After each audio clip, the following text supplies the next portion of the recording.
Ketika kita berbicara mengenai pengampunan dan pemulihan, di Kolose ini firman Tuhan mengatakan kita diberikan perintah untuk mengampuni. Sebelum mengampuni ada kata sabar. Jadi biasa kan orang kalau tidak bisa mengampuni itu kan karena dia marah. Karena dia marah, karena dia kecewa dan lain sebagainya, akhirnya dia tidak bisa mengampuni.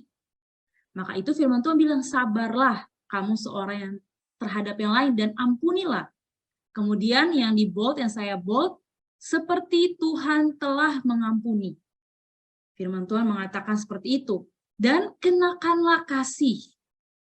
Kenakanlah kasih supaya kita mampu untuk mengampuni. Nah, mari saya minta satu orang untuk baca statement ini. Silakan, siapa yang mau baca? Silakan langsung dibuka saja mikrofonnya. Orang mempunyai potensi besar untuk melukai sampai mendalam adalah mereka yang paling dekat dengan hati kita. Teman-teman, setuju nggak dengan statement ini? Orang yang punya potensi besar untuk melukai atau membuat kita tersakiti, itu biasanya adalah orang yang paling dekat di hati. Setuju nggak sama statement ini? Atau ada yang tidak setuju, boleh kasih reaksinya biar saya tahu. Ada yang setuju dengan statement ini? Oke, ada yang setuju. Oke, mungkin yang lain masih bertanya, maksudnya apa ya nih? Nah, mari kita lihat sama-sama maksudnya apa. Kenapa ada statement yang mengatakan orang yang punya potensi besar untuk melukai adalah mereka yang paling dekat dengan hati kita. Teman-teman, ibaratnya seperti ini ya. Teman-teman, telur kalau misalnya ditaruh di dalam satu keranjang yang sama, kemudian kita ajak jalan, kita ajak gerak, ada gerakan, ada tubrukan, maka telur itu akan lebih mudah pecah dibandingkan dengan telur yang berada di tempat yang terpisah gitu. Mungkin dia dalam satu keranjang tapi dia punya tempat telur. Teman-teman tahu kan tempat telur itu tidak terlalu mudah untuk pecah. Tetapi kalau telur diletakkan seperti dalam keranjang ini, itu kalau kita bawa tidak hati-hati, maka itu bisa terjadi telur yang pecah sangat mudah. Telur sangat mudah untuk pecah ketika ditaruh di dalam satu keranjang. Nah, begitupun juga dengan statement yang tadi. Orang yang paling dekat dengan hati kita itu biasanya yang paling mudah membuat kita terluka. Kenapa? Karena dia dekat di hati. Jadi biasanya orang yang dekat, orang yang sudah dekat dengan kita, lalu dia melukai, itu biasa kan dia paling dekat di hati kita kan. Ketika dia melukai, maka dia menjadi, kita akan sangat terluka dengan orang yang paling dekat dengan hati kita. Karena kita sudah sering dengan dia, kita sudah kenal dia, tapi kok tiba-tiba dia membuat aku terluka, ada luka yang disebabkan olehnya. Sehingga itu menjadi lebih sakit dibandingkan orang lain. Mari kita lihat ya, siapa sih orang-orang terdekat? Pertama adalah keluarga.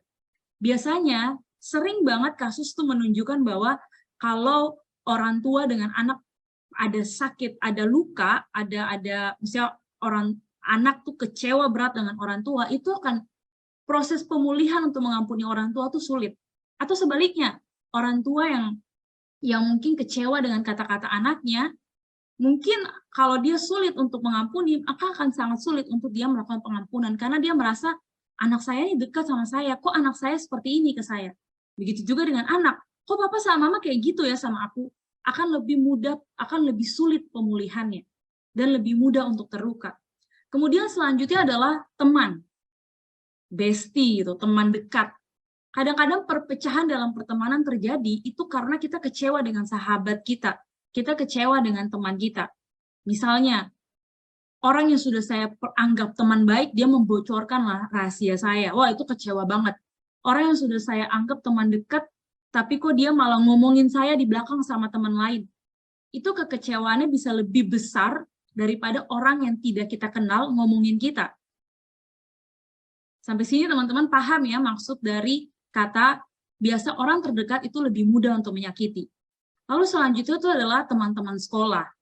Orang yang sudah lingkupnya sudah lebih luas, itu dia bisa juga membuat kita sakit hati. Misalnya kita dibully, atau kita diapakan, meskipun kita nggak deket, tapi kok kita dibully, nah itu juga bisa menimbulkan sakit hati. Dan yang terakhir itu baru orang asing. Orang asing tuh biasanya, kalau kasus-kasus yang besar itu ya, misalnya seperti ada pembunuhan.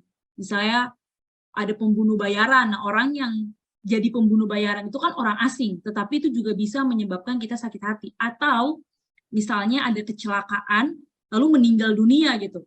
Nah, orang yang celaka di jalan itu kita seringkali kita nggak kenal kan orang itu. Tapi karena meninggal, ada yang meninggal dunia, maka keluarganya bisa sakit hati dengan orang yang menabrak itu. Nah, jadi teman-teman ini circle-nya seperti ini, putarannya seperti ini. Jadi kalau misalnya siapa sih orang-orang yang bisa membuat kita sakit hati? Itu dimulai dari orang yang terdekat, orang yang dekat dengan hati. Keluarga, kemudian sahabat-sahabat, baru lingkungan pertemanan yang lebih luas, dan orang asing. Nah, ini adalah orang-orang pemicu-pemicu yang membuat kita sakit hati. Nah, teman-teman baca deh kata ini. Yang di sebelah kanan. Ya, di sebelah kanan kalau dari saya. Nah, teman-teman, kata ini tuh tulisannya adalah, kelihatannya tuh I'm okay. Tapi kalau kita lihat dengan baik, kan di sana ada tulisan broken ya. Jadi kadang-kadang orang atau kita, atau siapapun itu kadang-kadang dia bisa mengatakan I'm okay, aku baik-baik saja. Padahal dia lagi broken gitu, dia lagi hancur. Atau kita bisa bilang, iya aku ya udah aku lupain loh salah kamu, oke lah aku maafin. Tapi terkadang di dalam hati kita tidak benar-benar mengampuni orang itu. Mari kita lihat. Boleh minta satu orang lagi baca? Mungkin bisa gantian sekarang yang perempuan. Silakan.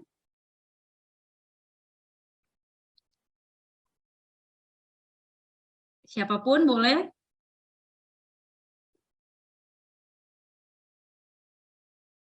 Silakan dibuka mic-nya. Oke, kalau gitu saya minta Grace, Geges, boleh tolong baca? Halo Grace.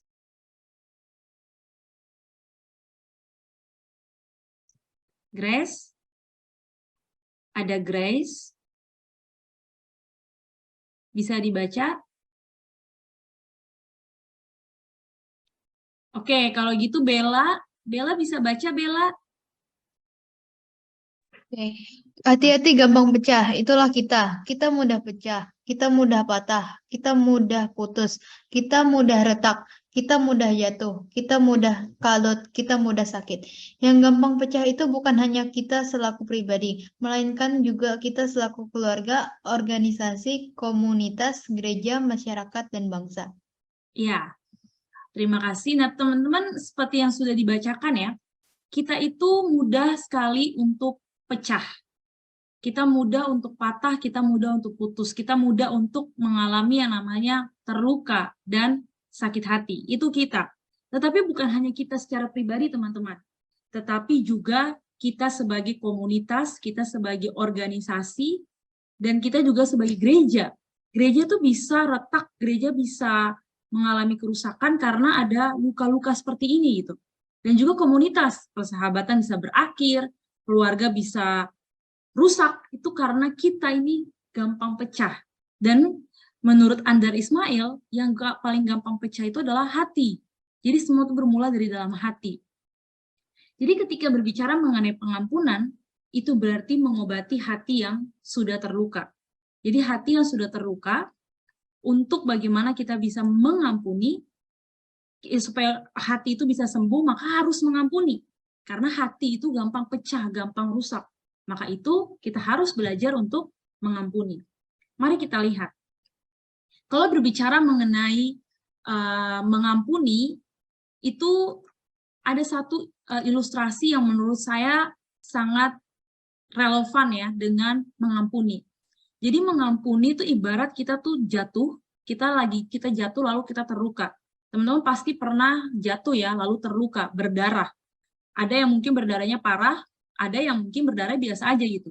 Tapi hampir semua anak-anak, setiap kita mungkin pernah mengalami jatuh lalu lukanya parah gitu. Di lutut, di sikut, dimanapun itu. Nah, luka itu untuk sembuh dia harus diobati menggunakan alkohol, menggunakan betadin. Nah, kadang proses pemulihan luka tuh sakit dan lama gitu. Apalagi kalau lukanya dalam, itu kita kan harus kasih betadin, harus diobatin, harus dikasih alkohol, supaya virus-virusnya hilang, kuman-kuman yang nggak ada. Jadi kita harus ada pengobatan. Dan ada terkadang proses pemulihannya itu lama, nggak cepat. Jadi harus sabar, rajin untuk diberikan obat, mungkin dibalut, harus dibalut, diganti perbannya, diganti plesternya, sampai akhirnya dia benar-benar sembuh. Nah, itu adalah luka. Itu juga sama dengan luka di dalam hati kita. Misalnya kita kecewa sama teman, kita sakit hati sama papa mama, kita kesal sama saudara kita terluka dengan teman-teman kita punya perkataan buat kita, dan hal-hal lainnya. Itu ibarat luka. Tapi ada porsinya, ada luka yang ringan, ada luka yang berat. Tapi apapun jenis luka itu tetap harus kita obati. Prosesnya tuh ada yang cepat, ada yang lambat. Nah, ketika orang sulit mengampuni, itu ada beberapa hal yang mempengaruhi kenapa dia sulit mengampuni. Pertama adalah dia telah dilukai sehingga dia cacat.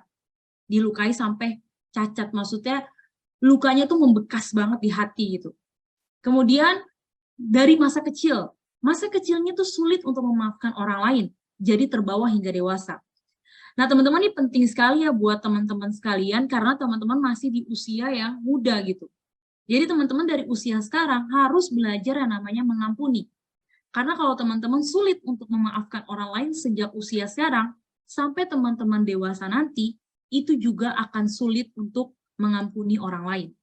Kemudian, mulai dari kecil, perkembangan kejiwaannya belum menyeluruh, belum berkembang dengan baik, sehingga dia belum bisa mempercayai orang. Dan ini membuat dia sulit untuk mengampuni orang lain. Jadi ini adalah faktor-faktor mengapa orang sulit mengampuni. Dia dilukai sampai lukanya itu cacat, membekas. Kemudian masa kecilnya, dari usia mudanya, usia kecilnya, dia tuh sulit memaafkan orang lain, sampai akhirnya itu terbawa hingga dia dewasa. Lalu, yang ketiga tuh ada perkembangan kejiwaan yang belum menyeluruh, belum berkembang dengan baik, sehingga dia sulit untuk mengampuni orang lain. Jadi ini adalah beberapa ciri-ciri mengapa orang sulit mengampuni. Jadi kalau gitu untuk bisa mengampuni kita harus apa? Untuk bisa mengampuni, kita harus tahu apa yang mengganggu suatu masalah dan harus diselesaikan. Kita harus tahu nih, ini masalahnya apa? Apa yang mengganggu hati saya? Dan itu harus diselesaikan. Kemudian bisa mengidentifikasikan semua perasaannya dan mengeluarkan semuanya. Nah, ini tipe orang yang kalau ada tipe yang pemendam, maksudnya dia itu tipe yang mendam gitu. Kalau dia kesel sama orang, dia tuh nggak bisa mengekspresikannya. Dia nggak bisa menyampaikan dia punya kekecewaan, dia nggak bisa mengutarakannya. Nah, itu sulit untuk mengampuni. Maka itu orang yang kalau mau belajar mengampuni, dia harus belajar untuk bisa mengidentifikasikan perasaannya. Harus jujur. Oke, kalau saya sedih, saya kecewa sama kamu, itu harus bisa diidentifikasikan. Harus bisa kita ungkapkan. Lalu, membuat suatu batasan agar tidak lagi diperlukan seperti ini. Artinya, misalnya, kalau kita tahu kita akan sangat kecewa dengan orang yang mengejek kita dengan kata-kata gitu, membuli kita dengan kata-kata, maka itu kalau bisa, kita harus menjaga batas dengan orang itu. Jangan sampai kita jadinya terluka dengan orang itu berkali-kali, padahal kita tahu bahwa saya tidak bisa untuk bergaul dengan orang yang seperti itu, karena itu menyakiti hati saya. Nah, kemudian setelah itu, terakhir adalah kita belajar untuk mengampuni dengan kasih Tuhan. Kasih Tuhan Yesus. Nanti kita akan sama-sama lihat, kita akan sama-sama mengingat lagi bagaimana cara mengampuni dengan apa yang sudah Tuhan Yesus ajarkan. Oke. Mari kita baca, boleh minta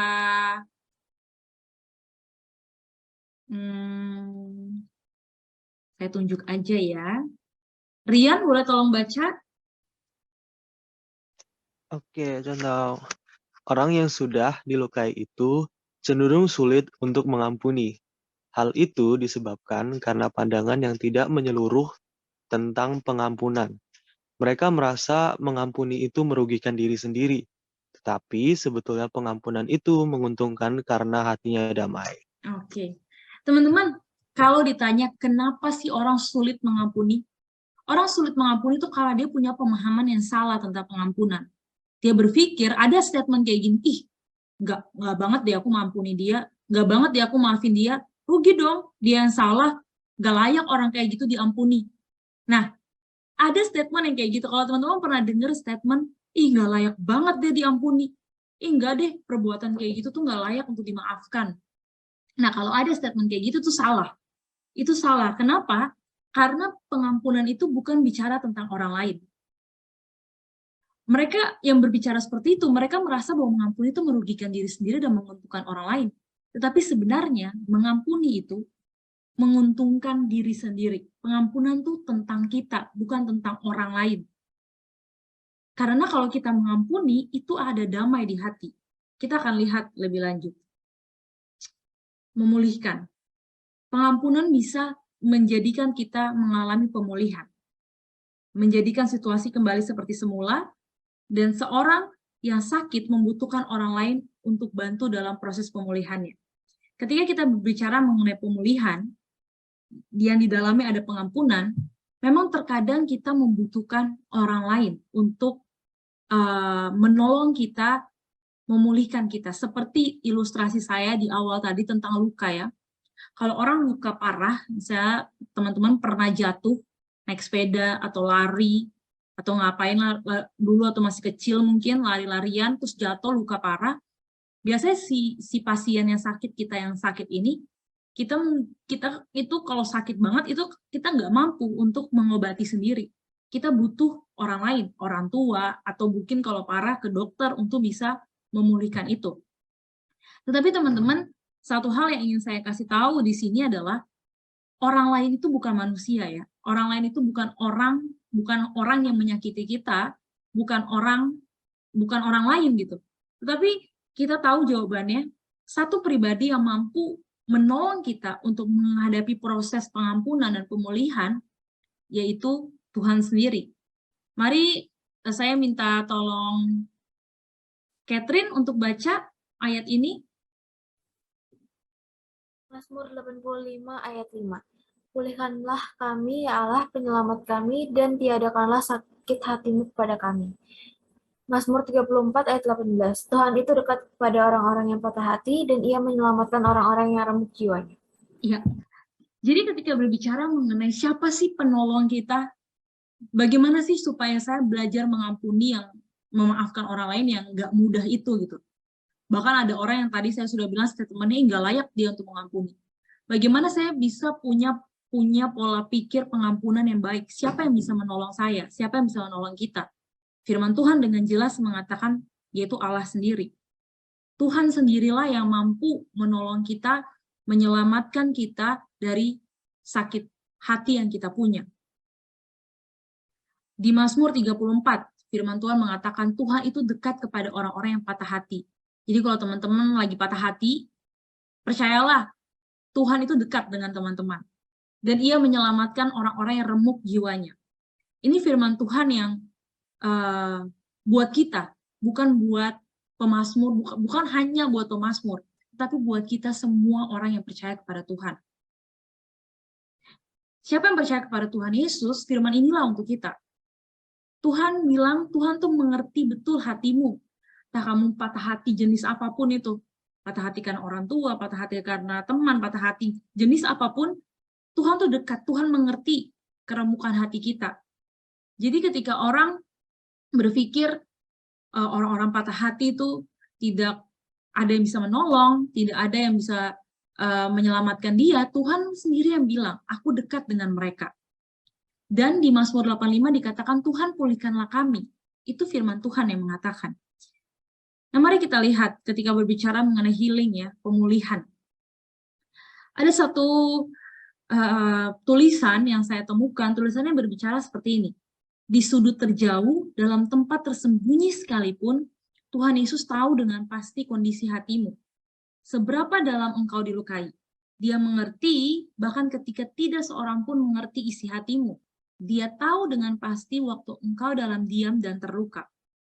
Jadi kalau berbicara mengenai healing yang di sosial media bilang kayak healing tuh jalan-jalan lah ke pantai, ke gunung, kemana-mana. Itu sebenarnya bukan healing yang sejati, teman-teman. Healing yang sejati itu ketika kita dekat dengan Tuhan. Ini ada satu ilustrasi, seorang anak muda, dia mengalami kehidupan yang hancur gitu. Dia masa depan hancur, putus cinta, kemudian orang tuanya mengusir dia dari rumah karena dia mabuk-mabukan dan segala-galanya. Pokoknya dia hancur. Dia merasa tidak ada harapan untuk masa depannya. Tetapi di saat keterpurukannya itu, di saat dia hancur itu, di saat orang-orang mengecewakannya, orang tuanya, pacarnya, teman-temannya, semuanya buat dia kecewa dan sakit hati, ketika dia menemukan Tuhan, disitulah dia mengalami pemulihan. Bukan dia jalan-jalan, bukan dia kumpul dengan teman-teman, bukan itu. Tetapi healing yang sejati itu adalah ketika kita diam, ketika kita dekat di kaki Tuhan, ketika kita dekat dengan Tuhan Yesus. Karena Tuhan Yesus tuh tahu dengan pasti kondisi hati kita. Yang kadang kita nggak bisa ungkapkan kan ke orang lain. Kalau misalnya ada orang lain, kita bilang, aku sakit hati, mungkin orang lain pikir, lebay, berlebihan. Kadang-kadang statement itu yang keluar. Tidak semua orang mengerti isi hati teman-teman, tetapi Tuhan Yesus tahu, Tuhan Yesus mengerti. Dan itulah yang ingin kita lihat di situ. Maka ketika berbicara mengenai pengampunan, itu kita harus memandang kepada Tuhan dulu. Melihat kepada Tuhan bahwa Tuhan ada, Tuhan mampu memulihkan hati saya. Bukan tentang orang itu, bukan tentang orang yang menyakiti hati saya, tetapi tentang Tuhan yang ada di dekat saya. Mari kita lihat selanjutnya, pengampunan versus rekonsiliasi. Boleh minta Julio untuk baca yang ini? Pengampunan kepada sesama itu tentang hatiku, diriku, dan Tuhanku. Ya. Pengampunan kepada sesama itu tentang hatiku, diriku, dan Tuhanku. Jadi ketika aku mau mengampuni orang, itu bukan aku harus tunggu orang itu datang minta maaf.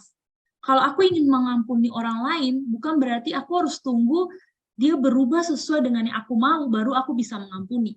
Enggak, teman-teman. Ketika Alkitab berbicara mengenai pengampunan, itu beda dengan apa yang dunia katakan. Dunia katakan, aku akan mengampuni kamu kalau kamu datang minta maaf.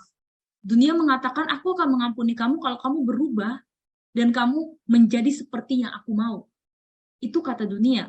Tetapi firman Tuhan mengatakan, pemulihan dalam pengampunan itu terjadi, itu tentang hatiku dan diriku dan Tuhanku. Jadi bagaimana aku mengalami pemulihan. Nah, ini ada kaitan dengan rekonsiliasi ya. Teman-teman mungkin tahu rekonsiliasi itu apa? Ada yang bisa jelaskan rekonsiliasi itu apa? Boleh dibuka mic-nya, ada yang tahu kira-kira istilah rekonsiliasi? Oke, kita baca ya rekonsiliasi itu apa? Boleh minta Cia-Cia untuk baca? Rekonsiliasi itu ketika dua belah pihak telah selesai dalam pengampunan di hadapan Tuhan. Ya, thank you. Nah, rekonsiliasi itu adalah perdamaian, teman-teman. Jadi dua orang yang berkonflik, dua pihak yang berkonflik, kemudian mereka berdamai. Jadi mereka yang tadinya tidak saling bicara, lalu akhirnya mereka berbicara, rekonsiliasi itu namanya. Ada perdamaian, ada pemulihan. Jadi akhirnya dua belah pihak ini selesai dengan masalah mereka saling mengampuni, maka ada rekonsiliasi. Jadi rekonsiliasi itu adalah ketika dua orang selesai dalam pengampunan di hadapan Tuhan. Nah, ini adalah statement yang teman-teman perlu ingat ya. Pengampunan bisa terjadi tanpa rekonsiliasi, tapi rekonsiliasi tidak dapat terjadi tanpa pengampunan. Teman-teman bisa baca ini sekali lagi, pribadi untuk bisa mengerti. Pengampunan itu adalah tentang pengampunan kepada sesama, itu tentang hatiku, diriku, dan Tuhanku. Rekonsiliasi itu ketika dua belah pihak orang ini, mereka sudah sama-sama selesai dalam pengampunan di hadapan Tuhan. Maka bisa terjadi rekonsiliasi. Oke, sampai sini teman-teman paham? Dan pengampunan itu bisa terjadi tanpa rekonsiliasi. Ngerti nggak? Pengampunan bisa terjadi tanpa rekonsiliasi. Misalnya, si A dan si B ini berkasus. Si A dan si B berkasus. Si A, dia mengalami pengampunan di dalam Tuhan. Sehingga dia mengampuni si B. Dia sudah selesai di hadapan Tuhan, aku mengampuni si B tanpa alasan apapun. Alasanku mengampuni si B hanya satu, karena Tuhan ada dalam hatiku, karena Tuhan mengampuniku. Bukan karena si B melakukan apa yang aku mau.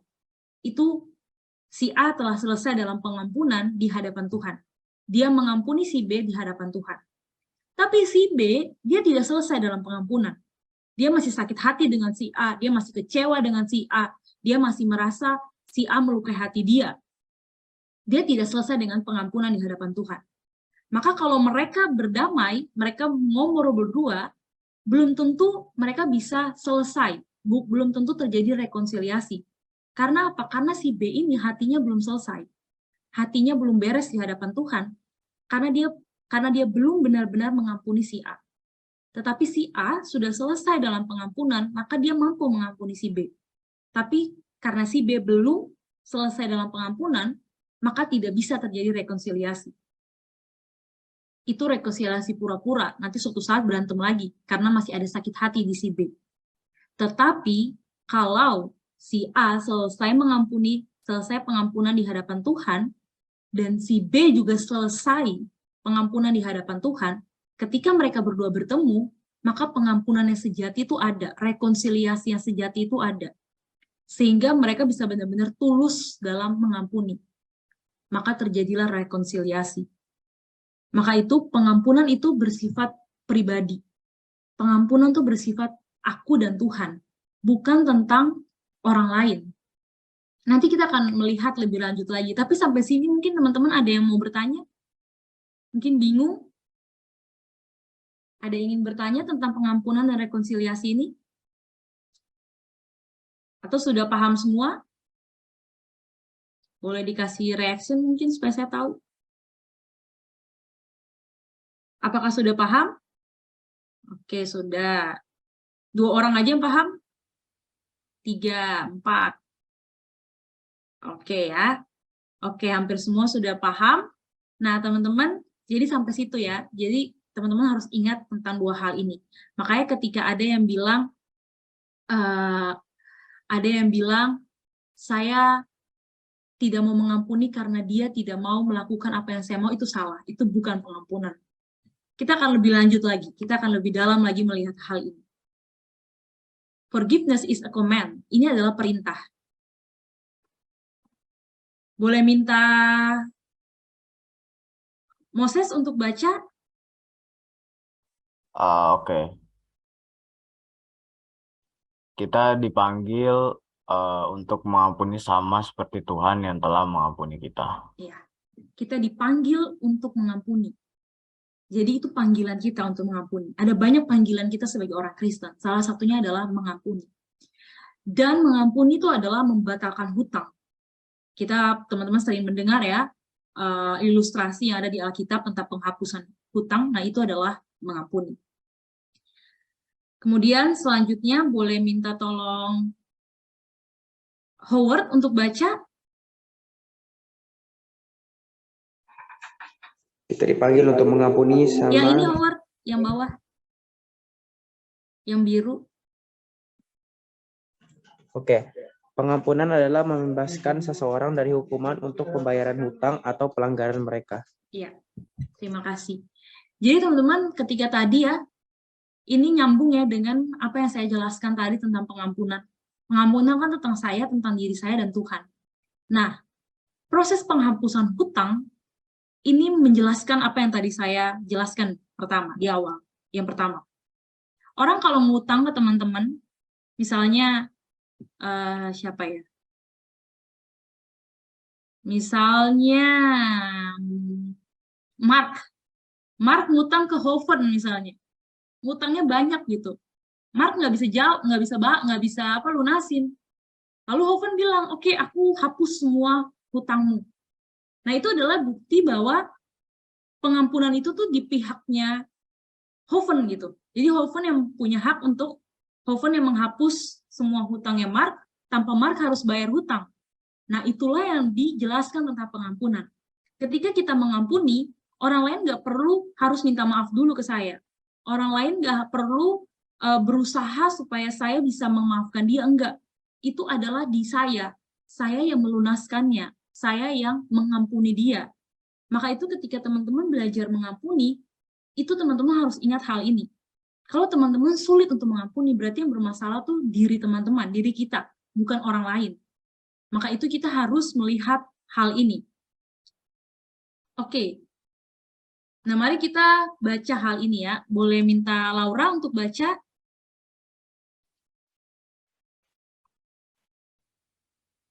Kristus membayar lunas hutang kita melalui kematiannya di atas salib. Itu berarti melalui kematian Kristus, maka dosa kita dihapuskan. Kita terbebas dari pembayaran atas dosa kita. Lanjut. Kristus tidak mati di atas kayu salib karena kita layak mendapatkannya. Dia melakukan itu semata-mata karena kasih dan anugerahnya. Oke. Terima kasih. Nah, teman-teman, itu yang Yesus lakukan. Makanya kalau kita bicara tentang pengampunan, kenapa kita harus memandang Kristus? Karena itu yang Yesus lakukan. Ketika Tuhan Yesus mengampuni dosa teman-teman, kan kita nggak perlu ngapa-ngapain. Nggak ada satupun hal yang kita lakukan gitu. Nggak ada satupun keterlibatan kita atas pengampunan dosa itu. Ketika Tuhan Yesus mengampuni, itu murni karena Tuhan ingin memaafkan kita, karena anugerahnya, karena kasih dan anugerahnya, maka dia mau memaafkan kita.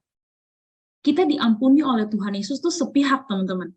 Tuhan Yesus yang memutuskan untuk mengampuni kita. Allah yang memutuskan untuk mengampuni teman-teman dan saya. Allah yang memutuskan untuk memilih teman-teman menjadi umat pilihannya, menjadi umat tebusannya. Itu berarti melalui kematian Kristus, dosa kita dihapuskan. Kita terbebas dari pembayaran atas dosa kita. Nah, ini adalah teladan kita ketika kita mau mengampuni. Kita kan, firman Tuhan mengatakan, Kristus mengampuni kita ketika kita masih berdosa, teman-teman. Bayangkan, ketika kita masih melakukan kesalahan, di situ Tuhan mengampuni kita. Itu yang namanya anugerah. Maka itu ketika kita mau belajar mengampuni orang lain, kita juga harus melakukan hal yang sama. Bukan karena sekali lagi, bukan karena orang itu minta maaf, bukan karena orang itu berubah, tapi karena saya yang mau memberikan pengampunan. Itu yang Kristus lakukan. Bukan karena kita berbuat baik, bukan karena kita menyembah dia, bukan karena kita memuji dia, tetapi karena kasihnya, karena anugerahnya, maka dia memberikan pengampunan itu. Itulah yang dikatakan di Yohanes 3 ayat 16. Karena begitu besar kasih Allah akan dunia ini, sehingga ia mengaruniakan anaknya yang tunggal, supaya setiap orang yang percaya kepadanya tidak binasa, melainkan peroleh hidup yang kekal. Karena begitu besar kasih Allah akan kita, maka dia mengaruniakan anaknya yang tunggal, dan dia mengampuni dosa kita. Supaya kita yang percaya kepadanya tidak binasa, melainkan memperoleh hidup yang kekal. Inilah yang firman Tuhan katakan. Nah, inilah yang perlu teman-teman ingat apa yang Tuhan ajarkan kepada setiap kita. Lalu pertanyaannya, sampai sebatas mana kesalahan seorang sampai kita harus mengampuni? Matius 18 ayat 21 sampai 22. Di situ, mari teman-teman kita buka ya, Matius 18 ayat 21 sampai 22. Tidak ada di depan, jadi kita buka Matius pasal 18 ayat 21 sampai 22. Itu percakapan Tuhan Yesus dengan Petrus. Petrus tanya, Tuhan, sampai berapa kali aku harus mengampuni saudaraku jika dia berbuat dosa kepadaku? Sampai 7 kali? Kesempurnaan kan? Angka 7 menurut orang Yahudi saat itu. Lalu 22 Tuhan Yesus jawab apa? Bukan. Aku berkata kepadamu bukan sampai 7 kali, melainkan sampai 70 kali 7 kali. Artinya apa? Tak terhingga. Jangan teman-teman hitung matematika terus dapat jawabannya ya, 70 kali 7 kali. Itu tuh maksudnya bukan jumlahnya ratusan itu atau berapa itu hasilnya, tetapi tentang tak terbatas. Tidak ada batasnya, tidak ada batas untuk kita bisa mengampuni orang lain. Maka itu ketika berbicara mengenai pengampunan, tidak ada kesalahan sesama yang lebih besar daripada dosa-dosa kita di hadapan Tuhan. Teman-teman, kesalahan yang papa sama mama teman-teman lakukan, yang buat teman-teman kecewa, yang buat teman-teman sakit hati ke papa sama mama, atau ke saudara kandung yang buat teman-teman sakit hati, atau ke sahabat bestie yang teman-teman merasa sakit hati, kecewa sama mereka, kesalahan sebesar apapun yang mereka lakukan, teman-teman harus ingat, tidak ada yang lebih besar daripada kesalahan kita di hadapan Tuhan. Kesalahan teman-teman di hadapan Tuhan. Dosa kita tuh lebih besar di hadapan Tuhan daripada dosa yang kesalahan yang dilakukan orang lain kepada kita. Maka itu, statement yang perlu diingat adalah kayak gini. I forgive you not because you deserve it. I forgive you because I received love and forgiveness from Jesus. Jadi aku mengampuni kamu bukan karena kamu layak mendapatkan pengampunanku. Jadi misalnya siapapun orang-orang yang buat teman-teman sakit hati, bukan karena dia layak mendapatkan pengampunan. Bukan karena dia layak untuk dimaafkan. Tapi aku memaafkan kamu karena aku sudah menerima kasih dan pengampunan dari Tuhan Yesus. Ini adalah alasan mengapa kita mengampuni. Inilah alasan kenapa kita harus mengampuni. Perintah mengapa kita harus mengampuni. Jadi saya nggak tahu ya teman-teman saat ini atau nanti ke depan siapapun yang menyakiti hati teman-teman, ketika teman-teman ingin mengampuni dia dan sulit untuk mengampuni dia, teman-teman harus ingat, aku mengampuni dia bukan karena dia layak, bukan karena dia layak mendapatkan pengampunanku.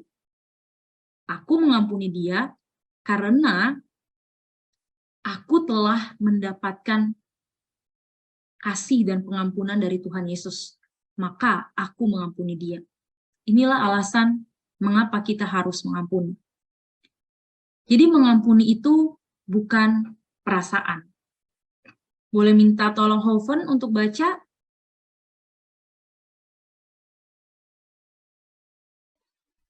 Mengampuni itu bukan perasaan.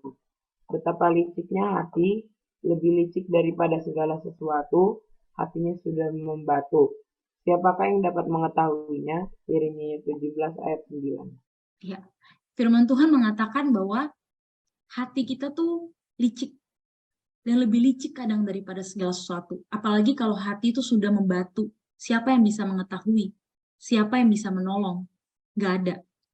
Maka itu ketika kita belajar mengampuni, itu bukan tentang perasaan, bukan tentang aku nyaman, bukan tentang tunggu perasaanku stabil dulu baru aku bisa mengampuni. Tetapi bukan seperti itu. Pengampunan itu bukan tentang perasaan. Karena kalau kita ikutin perasaan kita, teman-teman, kita akan sangat susah untuk mengampuni. Karena luka, karena kecewa yang ada dalam hati kita. Maka itu, kalau kita menjadi perasa, hati kita tuh bisa mengeras dan sulit mengasihi. Perasaan adalah pedoman yang tidak bisa diandalkan, seperti yang ditulis Yeremia. Hati nggak bisa kita andalkan. Hati tuh bisa, kita bisa mengasihi orang yang sama hari ini, kita sayang sama dia, besok kita bisa benci sama dia. Hari ini kita bisa sangat mengasihi dia, besok kita bisa keselnya minta ampun sama dia. Jadi hati tuh gampang sekali terombang-ambingkan. Hari ini kita bisa bilang, aku sayang sama kamu. Tapi besok aku bilang, aku kesel sama kamu. Padahal ini orangnya sama.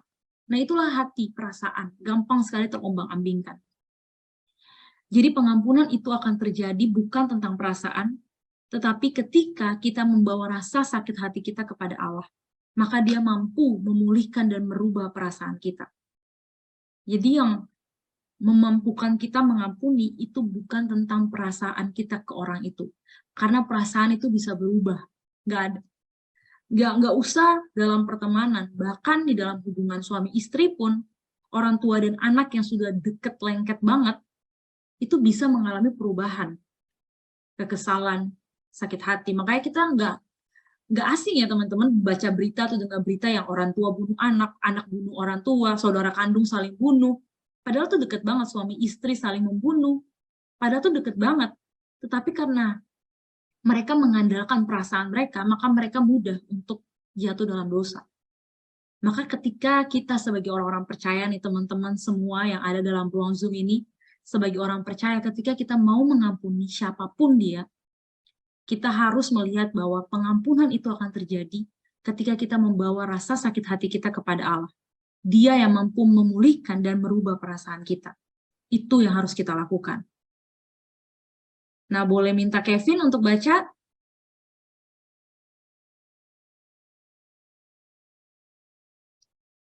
Kevin? Oke.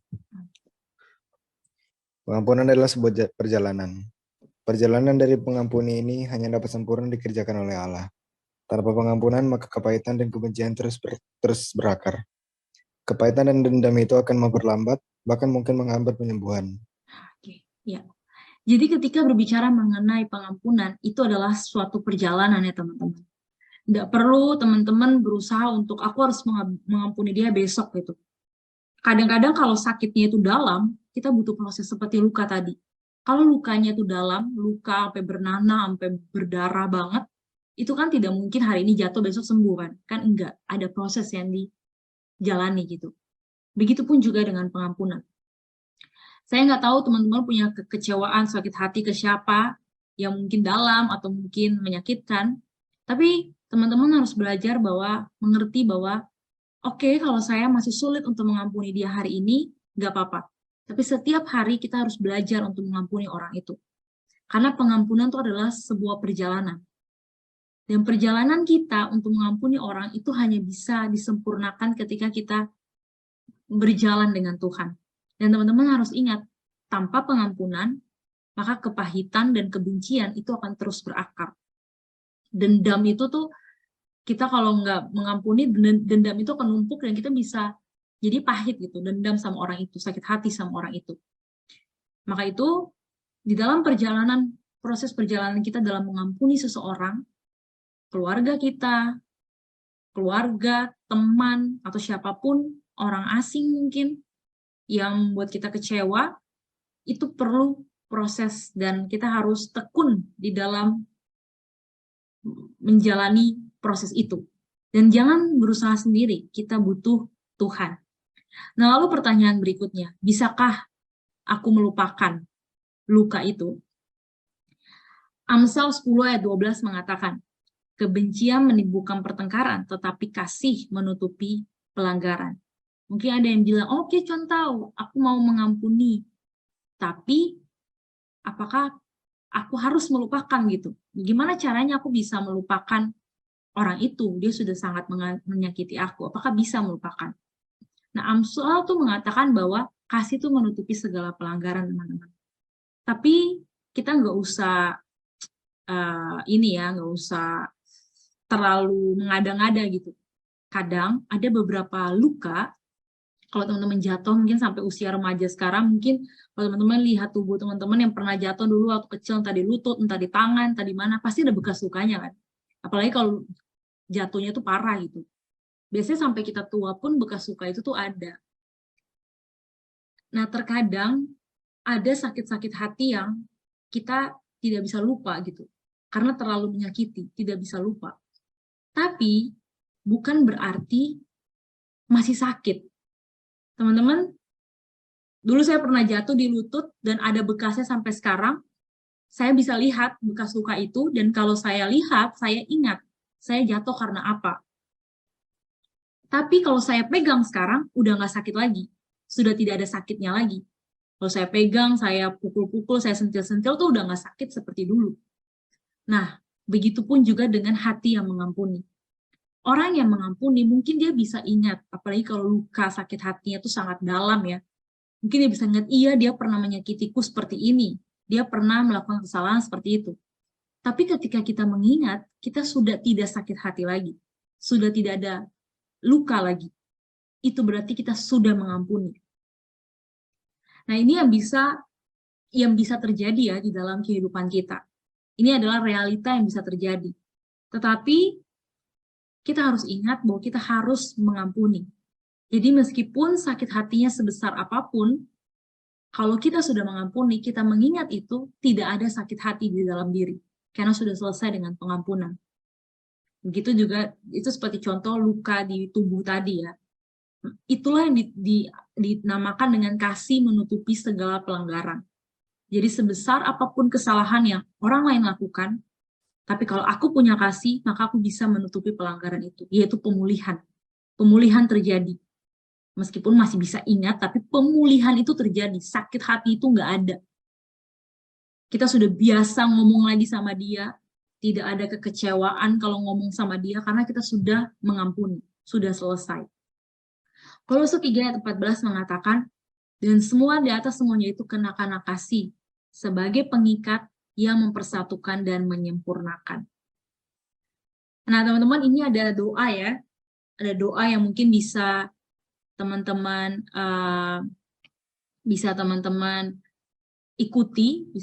ikuti doa ini, yaitu adalah tentang bagaimana dia mengampuni gitu.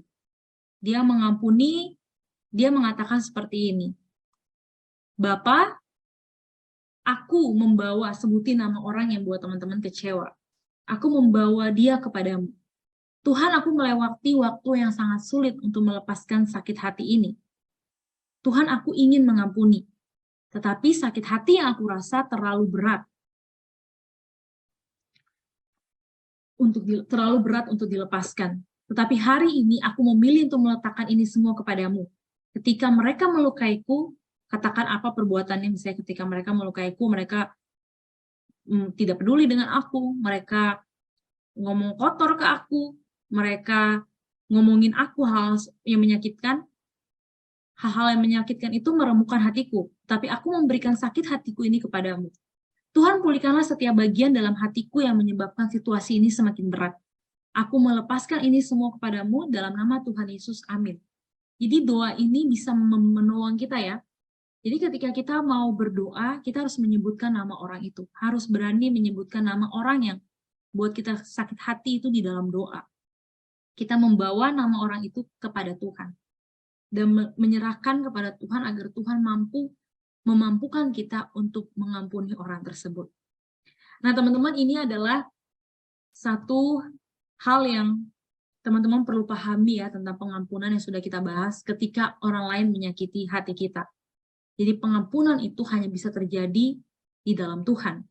Kita mampu mengampuni bukan karena perasaan kita, tetapi karena Tuhan yang memampukan kita. Dan mengampuni itu adalah tentang diri kita, bukan tentang apa yang orang lain lakukan kepada kita. Ketika itu terjadi, maka pemulihan itu bisa terjadi. Maka itu saat ini teman-teman, tadi kan sudah ada contoh ya, sudah ada contoh yang diberitakan kenapa orang sulit mengampuni, karena dari kecil dia tidak belajar mengampuni. Dari muda dia tidak belajar mengampuni, maka usia dewasa itu akan lebih parah, membatu, akan lebih keras hatinya. Nah, maka itu saya mau mengajak teman-teman semua, sejak usia remaja ini, mari kita belajar mengampuni. Mengampuni orang tua kita, mengampuni siapapun yang menyakiti hati kita. Belajar meskipun itu susah, minta tolong Tuhan untuk kita belajar mengampuni orang lain. Dan satu topik lagi yang akan kita bahas itu adalah tentang mengampuni diri sendiri. Nah, ini adalah satu hal yang tidak mudah ya. Mari kita baca ini, boleh minta tolong Rian lagi untuk baca. Oke, mengampuni diri sendiri. Ada pernyataan bahwa mengampuni diri sendiri itu lebih susah daripada mengampuni orang lain. Tetapi ternyata itu tergantung dari orangnya. Ada orang yang mudah mengampuni orang lain, tetapi susah mengampuni dirinya sendiri. Ada juga orang yang bisa mengampuni diri sendiri, tetapi susah mengampuni orang lain. Dan ada orang sulit mengampuni diri sendiri dan juga orang lain. Teman-teman, pembahasan kita yang terakhirnya adalah tentang mengampuni diri sendiri. Jadi pengampunan itu ternyata bukan hanya tentang orang lain ya. Orang lain menyakiti hati kita. Tapi terkadang ada orang yang nggak bisa mengampuni dirinya sendiri. Nah, mari kita lihat beberapa penyebab yang membuat orang merasa bersalah terhadap dirinya. Pertama itu adalah tipe orang yang menganggap dirinya harus sempurna, perfeksionis. Dirinya harus yang paling betul. Nah, orang yang perfeksionis atau yang harus segala sesuatu sempurna, itu sulit untuk mengampuni dirinya. Misalnya kalau dia gagal, misalnya dia harus melakukan ini nih, tapi nggak sesuai dengan ekspektasi dia, nggak sesuai dengan apa yang dia mau. Dia bisa kecewa dengan dirinya sendiri, dia bisa menuduh dirinya sendiri merasa gagal. Akhirnya sulit untuk mengampuni diri sendiri. Kemudian, ada yang mempunyai tuntutan yang besar pada diri sendiri. Saya tidak boleh berbuat kesalahan, saya tidak boleh menyakiti orang lain. Jadi saat dia menyakiti orang lain, baik secara sengaja ataupun tidak, maka dia akan sulit untuk mengampuni diri sendiri. Nah, ada tipe ini orang yang tipe yang gak enakan ya. Tipe yang gak enakannya tinggi banget gitu. Jadi kalau misalnya dia buat orang lain kecewa, dia buat orang lain terluka, dia akan sulit untuk mengampuni orang itu. Dia akan sulit untuk bukan mengampuni orang itu, dia akan sulit mengampuni dirinya sendiri. Jadi misalnya teman-teman tahu, aduh saya sudah buat salah nih. Misalnya Catherine sudah buat salah ke Laura misalnya. Lalu Catherine merasa, aduh saya buruk nih, saya nggak baik nih, saya sudah buat Laura kecewa nih, hal-hal seperti itu. Jadi akhirnya tidak bisa mengampuni dirinya sendiri gitu. Nah, ada orang yang seperti ini. Kemudian tipenya selanjutnya itu adalah ada orang yang tidak bisa mengampuni diri sendiri, ditandai dengan penuh kemarahan pada dirinya. Selalu mempunyai pandangan yang negatif dan merasa dia tidak pantas untuk mendapatkan perlakuan buruk dari orang lain. Tidak menyenangi dirinya sehingga hidup aut-autan. Nah, ada orang juga yang tidak bisa mengampuni dirinya karena dia punya pandangan yang negatif gitu. Dia merasa dia marah kepada dirinya, dia marah kepada orang lain, apalagi kalau dia diperlakukan buruk, dia merasa bahwa dia tidak layak, orang lain itu menyakiti hati dia, sehingga dia marah. Sehingga dia akhirnya hidupnya tuh tidak menyayangi diri gitu. Tidak menyayangi diri itu artinya hidup aut-autan, hidup berantakan sesuka hati dia. Nah, ada tipe orang-orang yang seperti ini. Saya berharap teman-teman, kalau teman-teman masuk ke dalam tipe yang susah mengampuni diri sendiri, saya berharap teman-teman bisa belajar untuk mengampuni diri sendiri. Belajar untuk melihat diri itu berharga dan mau mengampuni diri sendiri. Nah, bagaimana caranya supaya kita bisa mengampuni diri sendiri? Tentu menjadi dasar adalah kalau Allah sudah mengampuni teman-teman, maka teman-teman harus belajar mengampuni diri sendiri. Harus katakan pada diri saya, harus belajar mengampuni diri saya sendiri. Oke, kalau saya gagal, saya akan berusaha untuk lebih baik besok. Tapi saya harus mengampuni kegagalan saya hari ini. Oke, kalau hari ini saya sudah membuat teman saya kecewa, saya sudah menyakiti hati orang tua saya sudah menyakiti hati teman saya mau mengampuni diri saya. Saya mau mengampuni diri saya karena Allah sudah mengampuni saya, orang Tuhan sudah mengampuni saya, kok saya tidak bisa mengampuni diri saya. Lalu berikutnya, merendahkan diri di hadapan Tuhan. Melihat bahwa apa yang telah terjadi itu sudah lewat, maka saya harus tahu apa yang saya perbuat itu sesuatu yang sungguh-sungguh terjadi. Dan saya mau bertanggung jawab. Oke, kalau saya salah, saya mau bertanggung jawab dengan apa yang saya lakukan. Bukannya malah menuduh diri terus-terusan. Jadi mengeluarkan segala macam kepedihan, rasa duka cita, dan rasa malu. Seperti yang tadi sudah saya ungkapkan itu. Kepedihan, rasa duka cita, rasa malu itu, malu karena bersalah, malu karena mengalami kepedihan, karena melakukan kesalahan itu diungkapkan di dalam doa kepada Tuhan. Dan untuk orang perfeksionis, kita harus belajar untuk menyadari bahwa dirinya sendiri adalah manusia dan dia perlu merendahkan diri. Jadi tidak ada manusia yang sempurna. Maka perfeksionis, tipe orang yang perfeksionis, itu dia harus menyadari bahwa dia juga punya kelemahan. Jadi kalaupun tidak sesuai dengan ekspektasinya, jangan terlalu ambisi yang negatif gitu, sampai akhirnya dirinya tuh sendiri terluka, dirinya sendiri tuh rusak dan hancur. Nah, maka itu kita butuh mengampuni diri sendiri karena kita memandang Allah yang telah mengampuni kita. Nah, ini boleh minta tolong Cia lagi baca.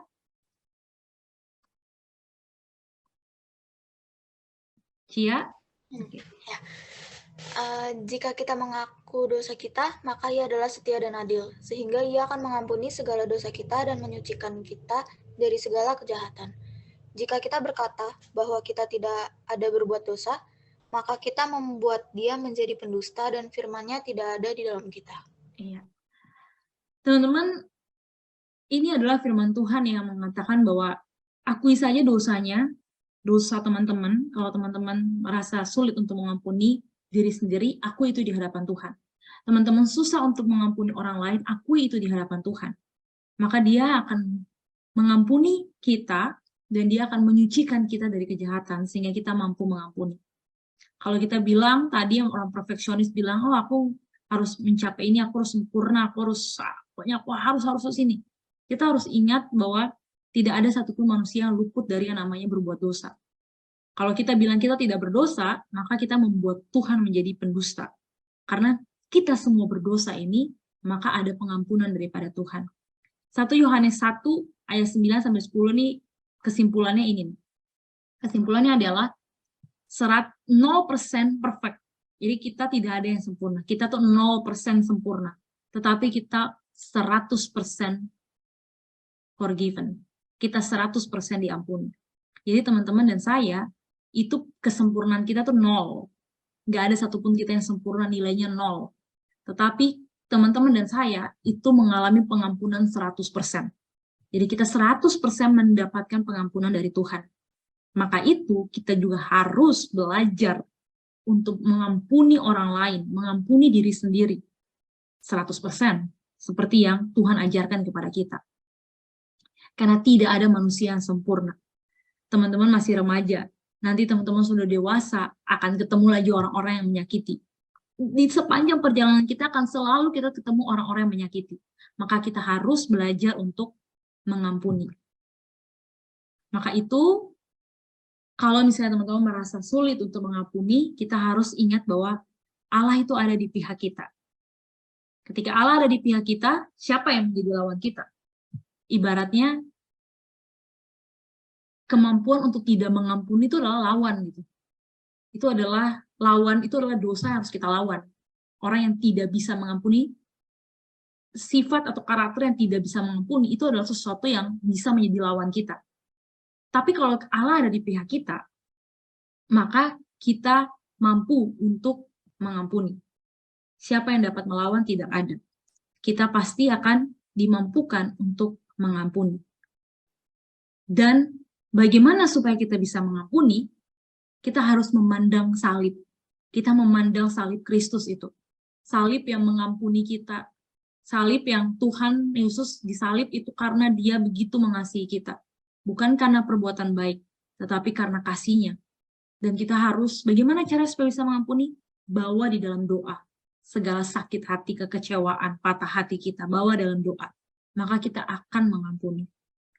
Dan ketika itu, ketika kita memandang salib, ketika kita membawa itu dalam doa, maka pemulihan itu terjadi.